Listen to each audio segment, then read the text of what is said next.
If the ash was still warm, Caleb Whitaker knew one thing for certain. Someone had wanted the truth buried before sunrise. The rain came down black over Marrow.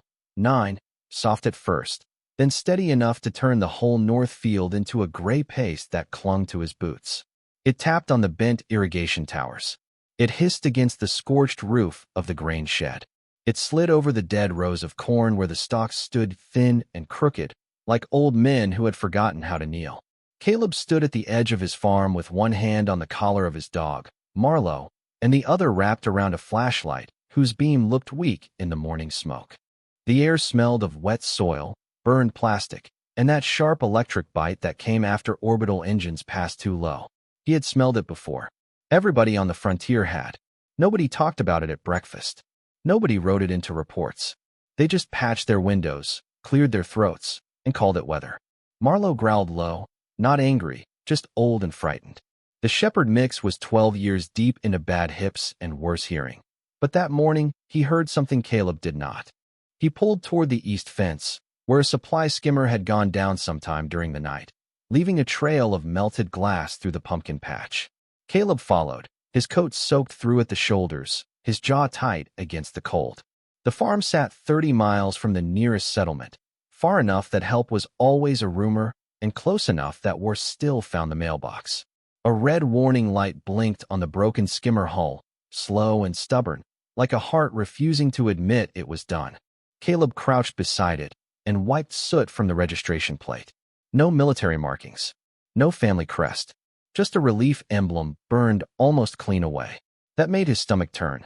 Relief ships were supposed to be off limits. So were farms. So were children. The galaxy had rules for everything except the moments when rules mattered most. Marlowe barked once. Caleb turned. Near the drainage ditch, beneath a collapsed sheet of heat-warped metal, the ash moved. Not much. A breath, maybe. A trick of steam. Caleb froze with the flashlight pointed at the ground. He listened past the rain, past the ticking hull, past the distant thunder of ships too high to see. There it was again. A small sound. Thin. Alive. He set the flashlight between his teeth and lifted the metal with both hands. It was hotter than it looked. Pain flashed across his palms, but he did not drop it. Underneath lay a mound of gray ash, a strip of pale cloth, and a hand not shaped quite like his. Slender fingers. Blue-silver skin. Faintly metallic, as if moonlight had been pressed beneath it. Caleb stopped breathing. Marlowe went silent. Slowly, carefully, Caleb brushed the ash away from a face turned toward the mud. She was young, or seemed young by human eyes. Her hair was cut to her shoulders, darkened by rain and dust. Her lashes trembled. Beneath them, her eyes opened with a weak inner glow, bright and strange and terrified. She saw Caleb's face and tried to crawl backward, but her strength failed before her fear did. One hand clutched a scrap of cloth against her chest, small enough to have belonged to a child. Caleb took one step back and raised both empty hands. The rifle was in the truck, 60 yards away. He was glad for that. Some mornings decided what kind of man you were before you had time to think.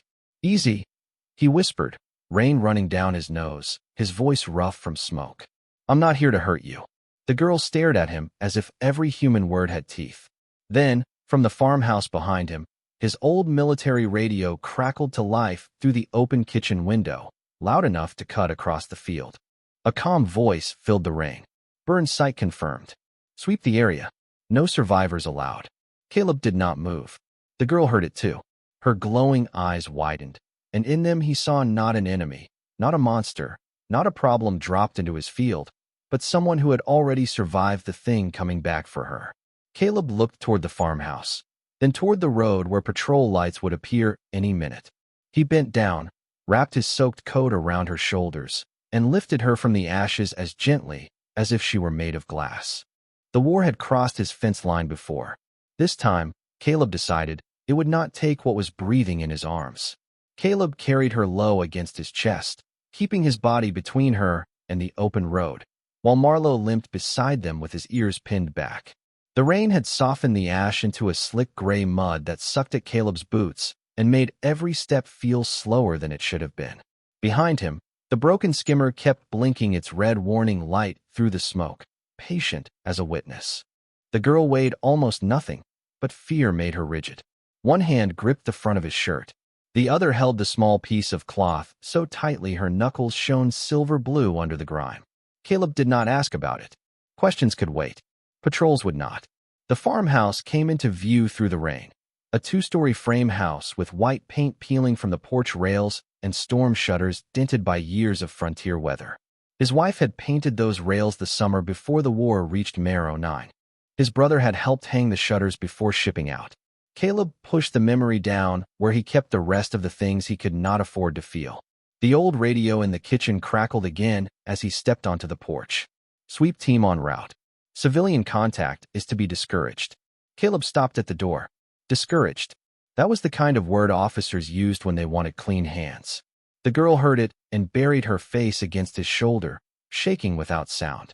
Caleb opened the door with his elbow and carried her inside. Warm air touched them, smelling faintly of coffee, engine grease, and canned peaches. The power flickered once, then steadied. He crossed the kitchen, past the sink full of rainwater filters, and reached the narrow hallway beside the pantry. Beneath a braided rug was a steel hatch most neighbors thought led to a root cellar. They were mostly right. Caleb set the girl gently on a wooden chair, then pulled the rug aside and lifted the hatch. Cool air rose from below, thick with the smell of potatoes, damp concrete, and old earth. "Down here," he said softly. "It is not pretty, but it is safe." She stared at the dark opening, then at him. Her glowing eyes moved over his face like she was looking for the lie. Caleb stepped back and pointed to himself. "Caleb." Then he pointed toward the cellar. "Safe." Her lips parted. No sound came out. Marlowe gave a small whine and rested his chin on her knee. She flinched at first, then looked confused when the old dog only breathed and waited. Caleb took a blanket from the pantry shelf and placed it near her, not on her, careful not to move too fast. "I need you to hide," he said. "Men are coming. I do not think they are here to help." Tires hissed on wet gravel outside. Caleb's blood went cold. Too soon. He helped her down the steps, one at a time. The cellar lights glowed amber along the wall, revealing crates of seed, jars of preserved vegetables, spare filters, and a small cot he had used during bombardment drills. The girl stumbled at the bottom and caught herself on the shelf. Several potatoes rolled onto the floor. Such a small, ordinary sound. Caleb almost laughed. Instead, he handed her a bottle of water and pointed to the cot. "Stay quiet." She looked up at him from the cellar shadows, wrapped in his soaked coat, her blue-silver skin dim beneath the dirt. For 1 second, he saw what the patrol would see if they found her. Evidence, property, leverage, a reason to call and more guns. Then he saw what was actually there. A frightened girl holding a child's cloth in both hands like it was the last piece of a world. Caleb lowered the hatch just as headlights swept across the kitchen wall.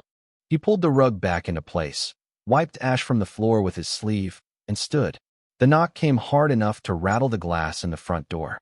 Marlowe barked once, then fell silent when Caleb touched his head. 3 soldiers waited on the porch in rain-slick armor, their visors dark, their rifles angled down but ready. The one in front wore a captain's stripe and a smile that did not reach his voice. "Mr. Whitaker," he said, "we tracked debris into your field. We need to inspect the property."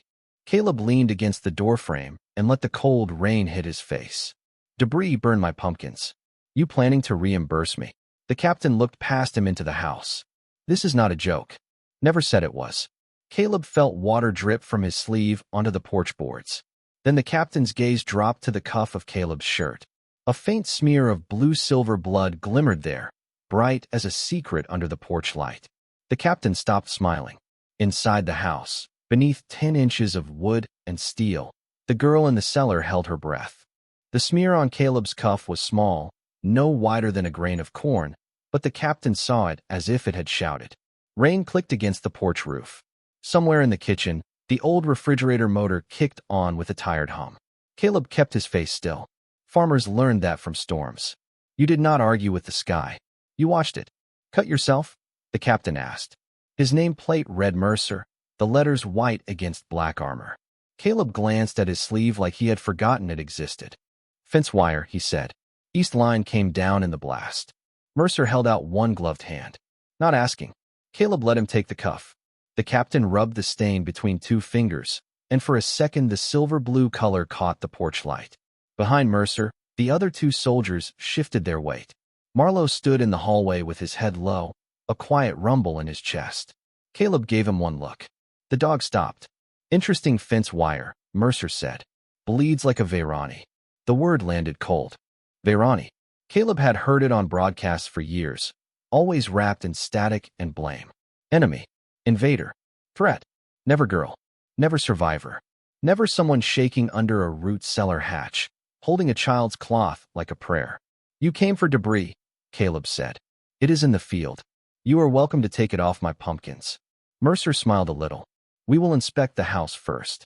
You have a warrant? This is a secured recovery zone. This is my farm.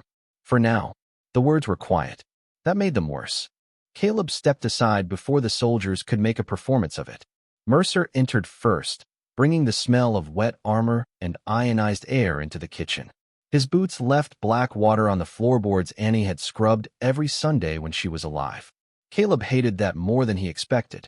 The soldiers moved with practiced calm, opening pantry doors, checking behind curtains, scanning walls with handheld sensors. The devices chirped softly near the stove, the sink, the pantry shelves. Caleb stood by the table, hands loose, heartbeat slow by force. In the cellar below, a floorboard creaked almost too softly to hear. Mercer turned his helmet toward it. Caleb coughed and kicked Marlowe's food bowl by accident on purpose. It clattered across the tile, spilling dry kibble everywhere. Marlowe barked, startled and offended. One soldier cursed under his breath. Mercer looked at Caleb. Caleb shrugged. He is old. He likes drama. The scanner passed over the rug. Caleb felt every inch of air leave the room. The device flickered yellow, then green. Seed crates, old moisture, cooling pipes. Nothing clean enough to read through the lead mesh Caleb had installed years ago after a radiation scare. His brother had laughed at him for overbuilding everything. Caleb almost smiled at the memory. Mercer did not. He walked to the kitchen window and looked toward the ash field. You live alone, Mr. Whitaker? Me and the dog. No family. Not anymore. The captain's reflection studied him in the glass. Then you understand loss. Caleb said nothing. Mercer turned back. The thing we are tracking is dangerous. It may look helpless. That is how they survive. They mimic weakness. They make decent people hesitate. Caleb looked at the muddy floor, at the soldiers, at the rain sliding down the window in black threads. I have seen plenty of people mimic authority too. The room went still. Mercer stepped closer. For a moment, Caleb thought the captain would make the decision easy and ugly. Instead, the radio on Mercer's shoulder crackled. Captain, we have a partial imprint near the drainage ditch. Small frame. Moving toward the residence. Mercer's eyes did not leave Caleb's. We will be back with a full sweep team. He moved toward the door, then paused on the porch. If you are hiding anything, farmer, remember this. Mercy can look noble right up until it gets everyone else killed. Caleb watched the patrol lights disappear down the gravel road before he let himself breathe. His hands had started to shake. He waited another full minute, listening for engines, drones, footsteps, anything. Then he locked the door, crossed the kitchen, and lifted the rug. When the hatch opened, amber cellar light spilled across his boots. Alira sat on the cot with both hands clamped over her mouth, tears bright in her glowing eyes but silent. The cloth in her lap had unfolded. It was not a blanket. It was a sleeve from a child's relief uniform, marked with the same burned emblem Caleb had found on the skimmer. She looked up at him, trembling, and whispered her first clear word in English. Children. Caleb knelt at the top of the stairs, the rain still ticking on the roof above them. How many? He asked. Alira closed her eyes as if the number hurt to remember. Then the broken device on her collar pulsed once, blue-white and alive, and somewhere beneath her skin, thin lines of silver light began to wake. The light beneath Alira's skin moved like frost spreading across glass, thin silver lines branching from her collarbone to her wrists, then fading before Caleb could decide whether he was seeing technology, biology, or some sacred thing he had no name for. The cellar smelled of wet earth and stored apples. Above them, the house settled with small wooden sighs, every creak sounding too loud after the patrol left. Caleb descended the steps slowly, palms open, boots careful on the old boards. Alira drew back against the cot, still clutching the child's sleeve. The glow in her eyes brightened when he came closer, then flickered with fear. "I am not going to touch that thing without permission," Caleb said, nodding toward the cracked device at her throat. "But it seems to be trying to tell us something." She looked down at the collar as if she hated it and needed it at the same time. A soft hum filled the cellar. The jars on the shelf trembled. Dust drifted from the rafters. Caleb remembered the scanner in the greenhouse, a seed viability unit he used to read moisture patterns inside husks before planting. It was old, stubborn, and half rebuilt from scrap, which meant it understood broken things better than polished military machines did. "Stay here," he said, then caught himself. Orders sounded different when you were hiding someone. "Please." Alira watched him climb out of the cellar. He returned 3 minutes later with the scanner, a portable heater, a clean towel, a first aid kit, and the pair of rubber boots Annie used to wear when the spring thaw flooded the South Rows. They were too large for Alira, but better than the ash-caked wraps on her feet. Caleb set everything on the lowest step and backed away. She studied the objects. The towel first, the water bottle, the boots. Her hand hovered over the heater, feeling its orange warmth without touching it. "Tools," she whispered, testing the word like it was new. "Farm tools," Caleb said. "Mostly harmless, unless you ask my tractor." Something almost moved across her face. Not a smile. The memory of one. He powered on the scanner. Its screen glowed green, then complained in blocky letters about low calibration. "Yeah, I know," Caleb muttered. "Join the club." Alira flinched at the sound. He softened his voice. "It reads seeds, life signs, moisture, internal structure. I thought maybe it could read whatever is happening under your skin." She touched the child's sleeve to her chest. "Children," she said again. Caleb sat on an overturned crate several feet away. Were they on the ship? Her eyes unfocused. The cellar light seemed to bend around her. "Small ones. Cold room. White blankets. I was supposed to keep them calm." Her English came slowly, each word pulled from someplace painful. "I remember singing. Then alarms. Then a human voice." Caleb's fingers tightened around the scanner. "What did it say?" Alira shook her head, breathing fast. The silver lines in her skin pulsed brighter. The scanner began to chirp, though he had not pointed it at her yet. He lifted it carefully, waiting for her to refuse. She did not. When the beam passed over the cracked collar, the cellar vanished. Not physically. Caleb knew he was still there because he could feel the crate beneath him and smell potatoes in the dark. But over everything, a pale blue image opened in the air like a memory made of weather. A corridor. Narrow bunks. Small alien children wrapped in relief blankets. Alira moving among them with that same shoulder-length hair clean and silver-dark, her blue-silver skin unburned, her hands gentle as she tucked a blanket under a child's chin. No weapons. No uniforms. Just fear and soft voices. Then the image shook. Red lights blinked. A broadcast symbol appeared on the wall. Not Verani, not enemy. Human alliance. Caleb stopped breathing. The audio came next, broken by static, but clear enough to carve the room in half. "Clean the evidence. Leave no record of the convoy." Alira made a small sound and covered her ears. The image collapsed into sparks. The scanner slipped from Caleb's hand and hit the cellar floor with a plastic crack. For a long moment, neither of them moved. Above them, rain drummed on the farmhouse roof as if the sky was trying to speak over what they had heard. Caleb looked at Alira, and all the old words from the news feeds turned to ash in his mouth. Enemy. Threat. Asset. They had all been too small for the girl sitting on his cot. Too small for the children in the blue light. He picked up the scanner with shaking hands and saw one frozen frame still caught on its cracked display. A human officer stood reflected in the corridor glass behind Alira, face half hidden by glare, but the patch on his shoulder was clear. Caleb knew that patch. His brother Daniel had worn one just like it the year he died. Caleb stared at the frozen image until the scanner screen dimmed to save power. The shoulder patch was small, half blurred by reflection, but memory did not need high resolution. A white hawk over 3 stars. 9th Colonial Response. Daniel Whitaker's unit. Caleb had seen that emblem on letters, on folded uniforms, on the metal box the army sent home with a flag and a sentence that explained nothing. Training accident. That was what they had called it. A clean phrase for a dirty silence. Alira watched him from the cot, her breathing uneven, the silver lines beneath her skin fading back into darkness. "You know this mark," she said.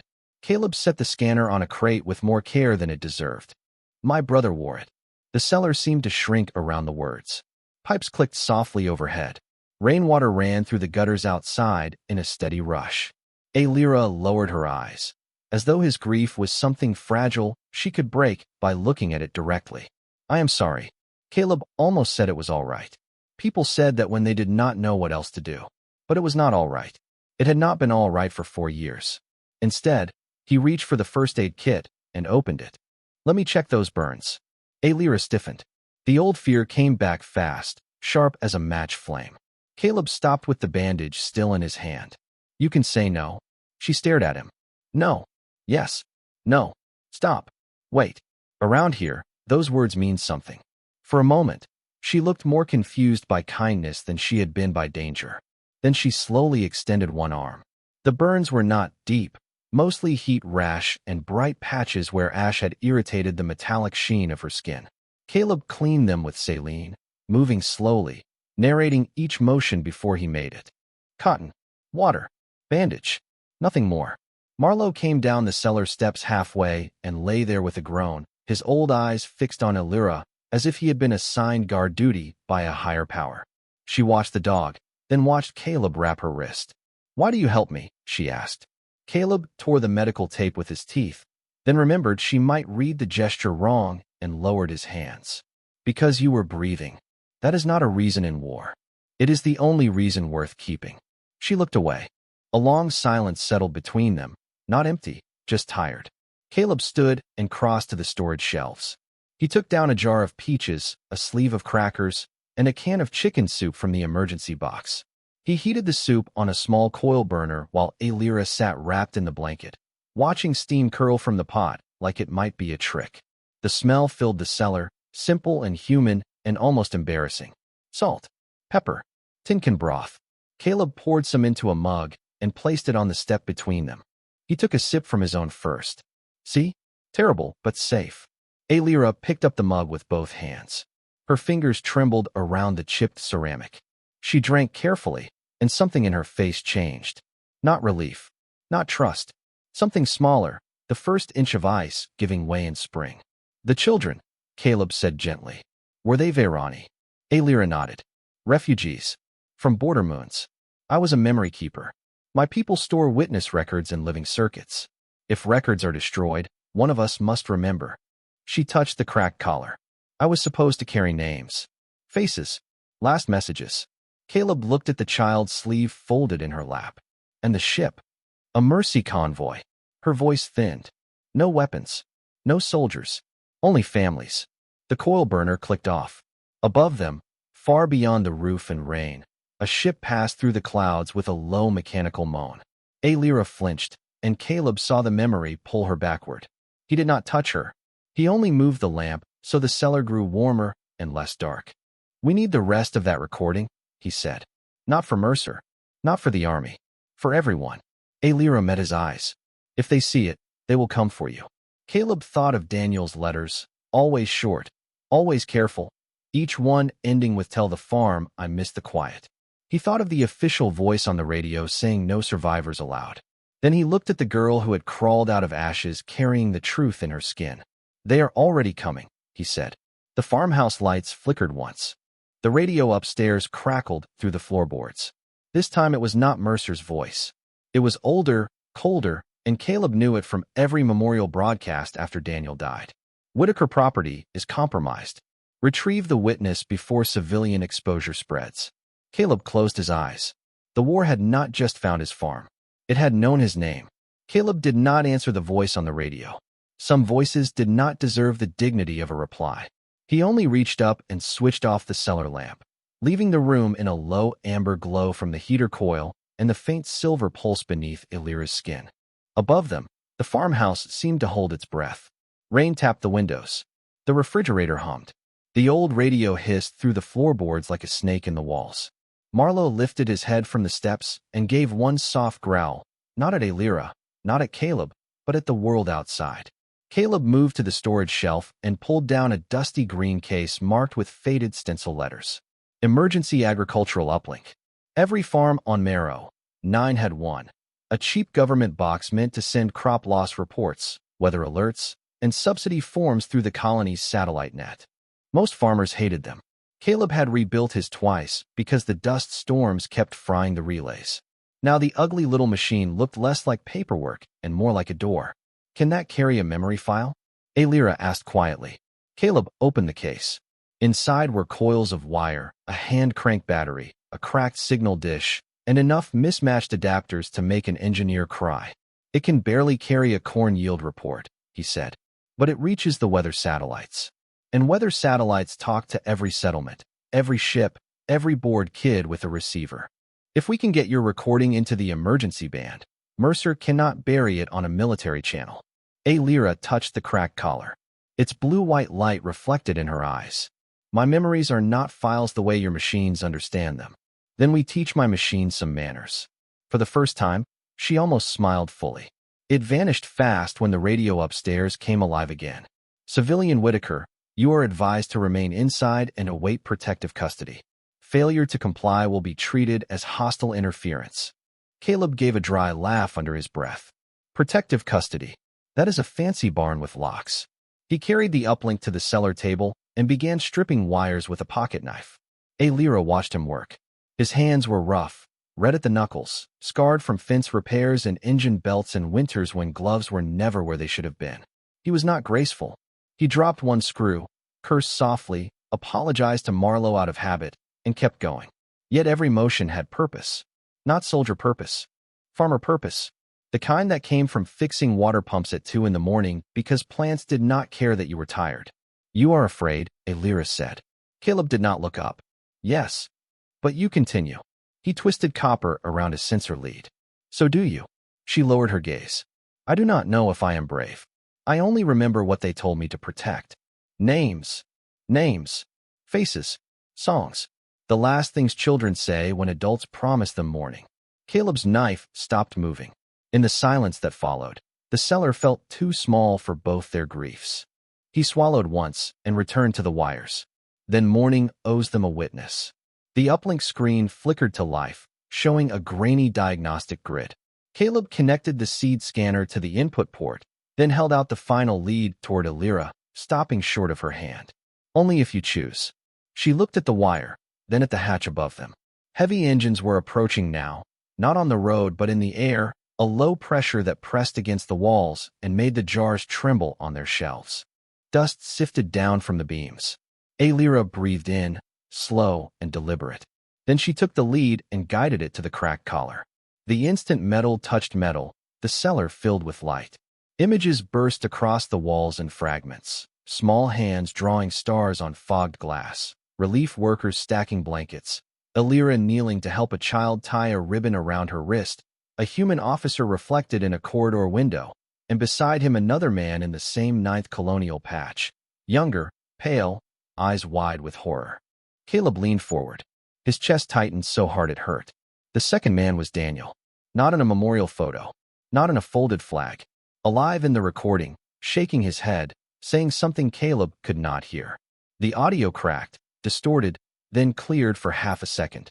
Daniel's voice filled the cellar, older than Caleb remembered and more frightened than any letter had ever admitted. "Those are children. I will not sign this order." The light snapped out. The uplink screamed a warning tone. Outside, floodlights swept across the farmhouse windows, turning the cellar hatch white at the edges. Mercer's amplified voice rolled over the property. "Mr. Whitaker, open the door." Caleb stared at the dead screen, then at Alira. The war had lied about the convoy. It had lied about Daniel. And now, for the first time in 4 years, his brother had spoken from the ashes. Caleb did not open the door. He looked at the uplink screen, at the frozen echo of Daniel's voice still trapped in the static, and felt something inside him become very quiet. Not calm, not brave. Quiet the way a field becomes quiet before hail. Alira sat beside the cellar table with the wire still touching her cracked collar, silver light crawling weakly beneath her skin. The connection had hurt her. He could see it in the way her fingers trembled around the child's sleeve, in the way her shoulders rose and fell like she was trying not to remember too much at once. Above them, boots crossed the porch. Floodlights pressed through the kitchen windows and slipped in thin, white lines around the hatch. Mercer's voice came again, amplified and patient. "Mr. Whitaker, this does not need to become difficult." Caleb almost laughed. Men like Mercer always said that after bringing machines to a farmhouse. He unplugged the lead from Alira's collar, and the silver glow faded. "Can you walk?" he asked. She nodded once, then tried to stand and nearly folded. Caleb caught the edge of the table instead of reaching for her, giving her the choice. She steadied herself with one hand on the crate. "I can move," she said. "That was not what I asked." Her glowing eyes found his. "Then no, not far." Marlowe whined from the steps. The old dog knew the house better than any soldier ever would. Caleb followed his gaze to the rear wall of the cellar, where canned peaches and seed sacks hid a narrow service tunnel. It had been dug by the first settlers as a storm drain, then forgotten when the colony installed proper runoff lines. Caleb had cleared it years ago because farmers trusted old exits more than new promises. "There is a tunnel to the greenhouse," he said. "About 80 feet. Low ceiling. Muddy. Smells like radishes and bad decisions." Alira blinked at him. "That is good. Today, it is beautiful." A heavy knock shook dust from the ceiling. "Final warning," Mercer called. Caleb grabbed the uplink case and shoved it into Alira's arms. "Take this. The dish is in the greenhouse. I need you to connect it to the weather mast. Red cable to red port. Blue cable to whatever looks least broken. And you?" Caleb looked up at the hatch. The soldiers had begun speaking in low voices. Not angry. Organized. That was worse. "I am going to buy time." Alira's expression changed. Fear first, then refusal. "They will take you. Maybe. Because of me." "No." Caleb's voice hardened for the first time, not at her, but at the lie trying to enter the room. "Because of what they did." She held the uplink tighter. "I am a witness. I should be the one they see. They have seen you enough." The words came out rough. He softened them with a breath. "Let them see me for a minute." Marlowe limped down the last steps and nudged Alira's knee toward the tunnel, as if the old dog had chosen his side and found humans too slow. Caleb moved the crates aside. Cold air breathed from the dark opening. Alira hesitated, then reached into the pocket of his soaked coat and pulled out the child's sleeve. She pressed it into Caleb's hand. "If I do not make it, they still need a name." Caleb looked down. Small stitched letters ran along the torn cuff, almost hidden by ash. "Lyra Senator, age 6. He closed his fist around it. "Then make it." The front door upstairs gave a sharp crack as its lock failed. Caleb shut the tunnel panel behind Alira and Marlowe, then climbed the cellar steps alone. He placed the rug back over the hatch, walked through the kitchen, and paused by the table long enough to pick up his coffee mug. His hands had stopped shaking. When the soldiers entered, Caleb was standing in the middle of the room, empty-handed except for bad coffee and a stare that had weathered harder winters than their armor. Mercer stepped in first, rain shining on his shoulders. "Where is the Verani?" Caleb took a slow sip. It was cold. Terrible, but honest. "Captain," he said, looking past Mercer to the body cameras glowing on every helmet. "Before you ask another question, you should know your recorders are live." Mercer's jaw tightened. Caleb opened his hand. The tiny sleeve lay across his palm, its name visible under the kitchen light. "So let us speak clearly for the people listening. Why did your command order a relief convoy erased?" For the first time since arriving, Mercer had no ready answer. And in the greenhouse 80 feet away, beneath panes of rain-streaked glass, Alira reached the weather mast and raised the broken uplink toward the sky. Alira reached the greenhouse on her hands and knees, breathing through the smell of wet soil, cracked tomato vines, and warm fertilizer. Rain struck the glass roof above her in thousands of tiny impacts, each one flashing white under the patrol floodlights sweeping across the farm. Marlowe squeezed through the tunnel behind her, gray muzzle dusted with cellar dirt, and limped to the greenhouse door as if an old dog could hold back an army by disapproving of it.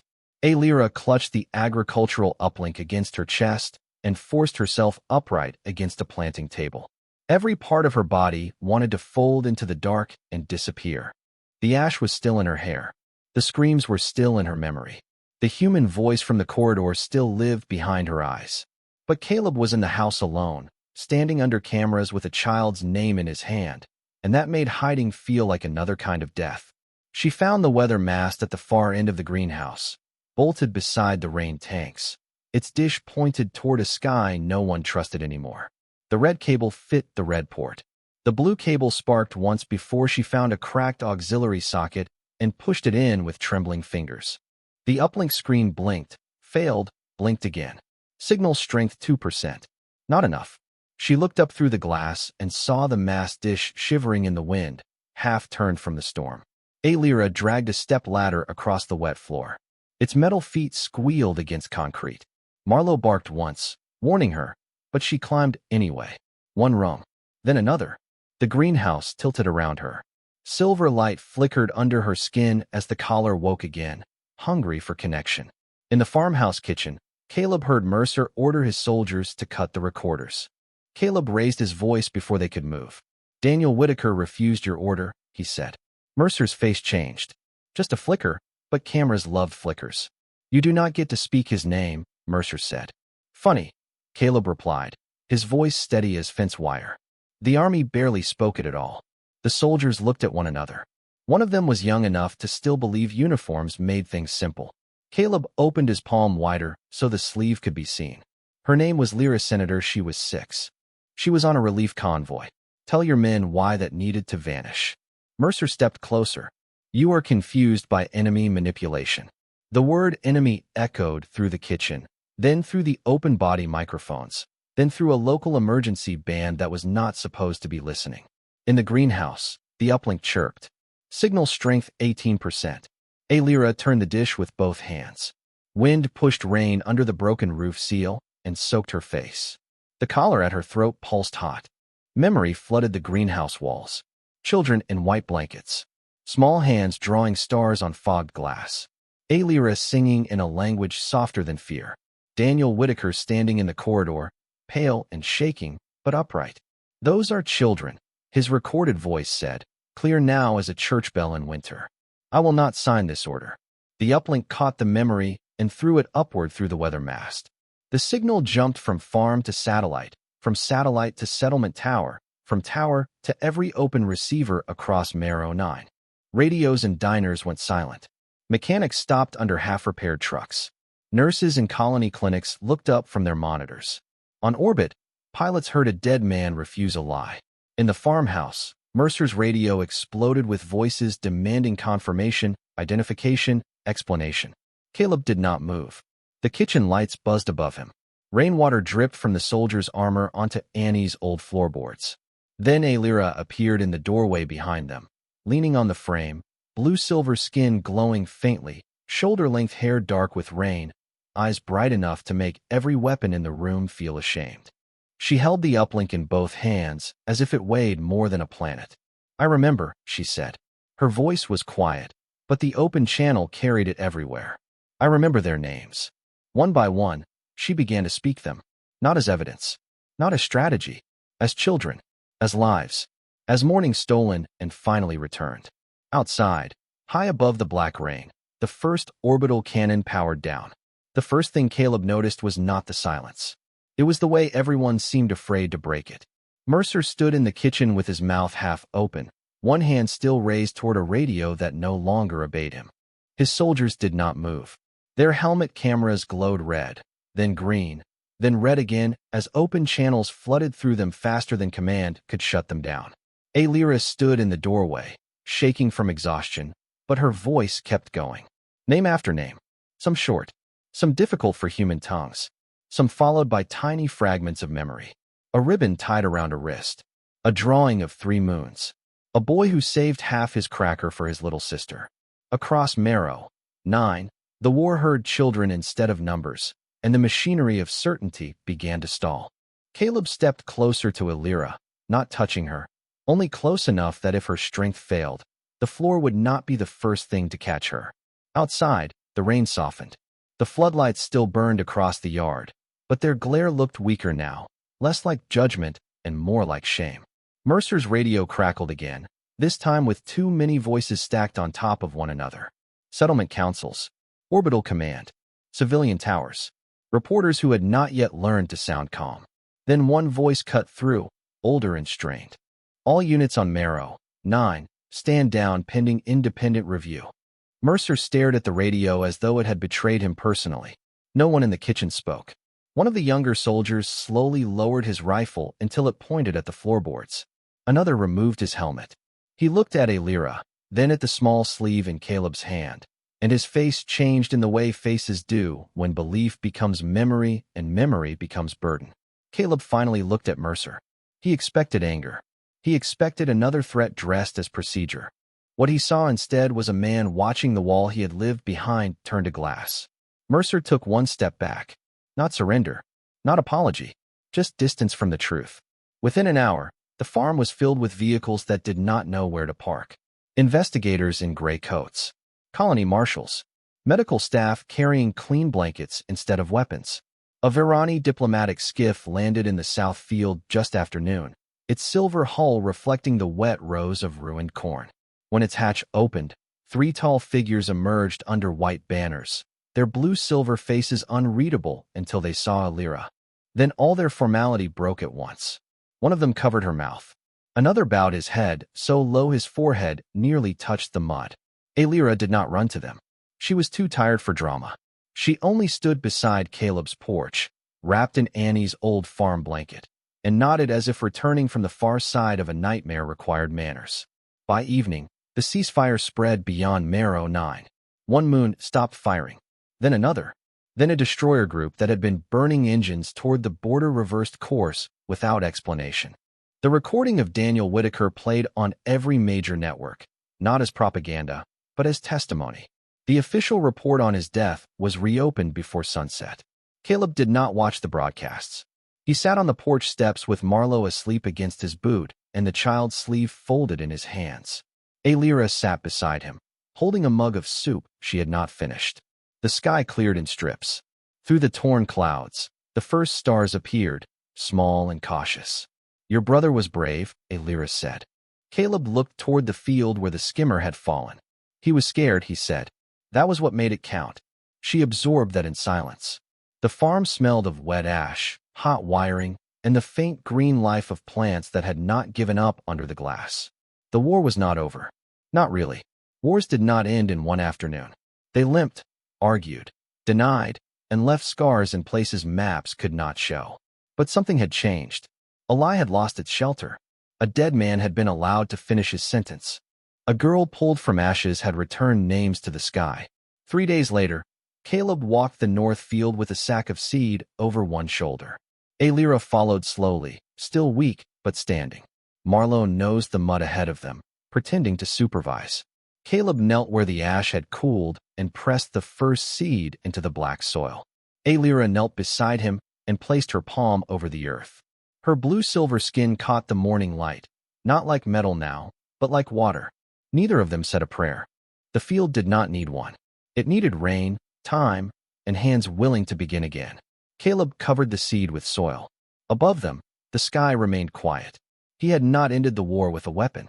He had only refused to let the truth die alone in the ashes, and sometimes, in a galaxy ruled by power, that was the closest thing to mercy anyone had left.